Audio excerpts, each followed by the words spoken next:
Mimi, this Flock automatic license plate reading camera that's mounted off of Redmond Way pinged back in August for a vehicle that was associated with someone with a felony warrant. It wasn't until Redmond police had a man in custody and in handcuffs that they realized they had the wrong guy.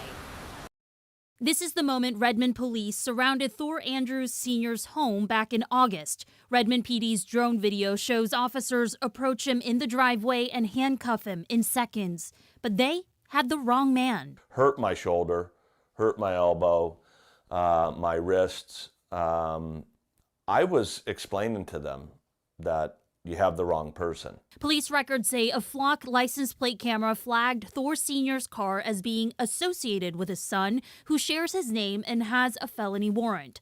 But the silver 2012 Ford Fusion that pinged is registered to Thor Sr.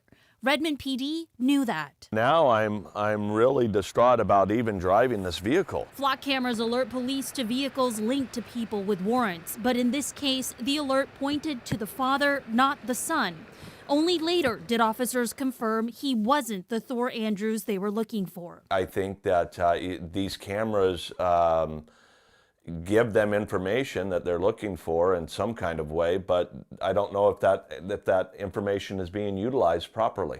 Redmond police say they acted on the Flock alert, briefly detained Andrews to confirm his identity and released him once they realized the warrant was for his son, Andrews Jr. On Tuesday, Redmond City Council officially voted to temporarily disable Flock cameras in the city while they rethink next steps. The vendor has not proven trustworthy in other areas around the country and does not have the trust of our community, which is something that I heard so loud and clear. More than 80 Washington law enforcement agencies use Flock's license plate readers. And Andrew says his case shows how easily a false hit could have bigger consequences. What if my grandson had been in the vehicle and they thought I was reaching for something and they still thought that I was Thor Jr.? I just think that, that it could have gone a very different way. It's been 10 days since the city council unofficially asked the police department to take the Flock cameras offline. They voted officially 2 days ago, and they say that they will discuss what will happen with Flock's future in Redmond sometime next week.